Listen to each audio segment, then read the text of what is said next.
આજરોજ અમે છોટાઉદેપુર તાલુકાના સરપંચ સંઘના માધ્યમથી અને તમામ સરપંચોએ અમારે 51 જૂથ ગ્રામ પંચાયત આવેલ છે, તો 51 સરપંચ શ્રીઓ સાથે અમે છોટાઉદેપુરની ટ્રાઇબલ ઓફિસમાં આજે આવેદનપત્ર રજૂઆત કરવાયા છે. આવેદનપત્રમાં મુખ્ય મુદ્દાઓ એ હતા કે છોટાઉદેપુરમાં જે સરકારશ્રી દ્વારા જે ટ્રાઇબલની ગ્રાન્ટ કરોડો રૂપિયામાં ફળવાય છે, એ કરોડો રૂપિયાની ગ્રાન્ટ ક્યાં જાય છે, ક્યાં નથી, એની પણ અમને પૂરેપૂરી જાણકારી દરેક સરપંચને હોવી જોઈએ છે.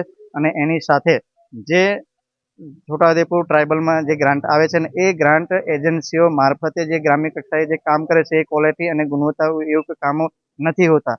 તો એ ગ્રાન્ટ પણ એની પણ અમને એજન્સીઓની પણ માહિતી જોઈ છે અને આવનારા સમયમાં જો આ માહિતી ના મળે તો સમગ્ર તાલુકાના તમામ સરપંચોએ પોતાના હોદ્દા પરથી રાજીનામું આપવાની તૈયારી રાખેલ છે.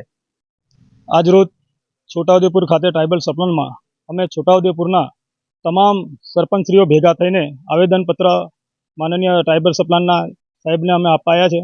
કારણ કે જે પાછલા વર્ષોમાં ટ્રાઇબલ સપ્લાનની ઓફિસો આપણા આદિવાસી વિસ્તારમાં આવેલી છે. આપણા ગુજરાતમાં 7 ટ્રાઇબલ સપ્લાનની ઓફિસો છે.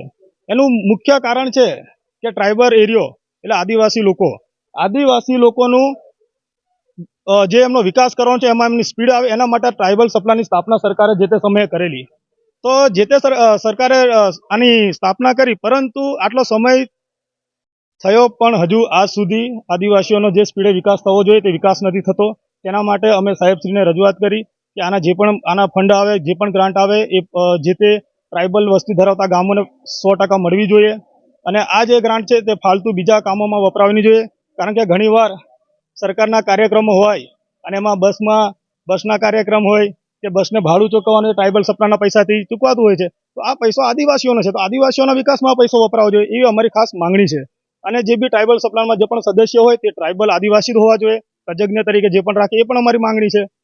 તો અને અમારી જે બચત ગ્રાન્ટ છે એ બીજે ફળવાવી જોઈએ નહીં અને આદિવાસીઓ માટે આ ઉપયોગ થાય એ અમારી ખાસ માંગણી છે. રાજીનામું આપીશું, બધા સરપંચો ભેગા થઈને રાજીનામું આપીશું.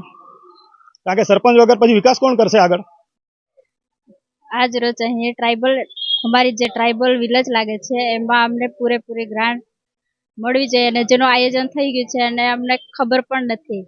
અને જે અમને આ ગ્રાન્ટ નહીં મળે તો અમે બધા સરપંચશ્રીઓ રાજીનામા આપવા પણ તૈયાર છે. વસ્તીના ધોરણે ગ્રાન્ટ જ જોઈએ અમને. રાઠવા રંગીતાબેન ભોરતા જૂથ ગ્રામ પંચાયત.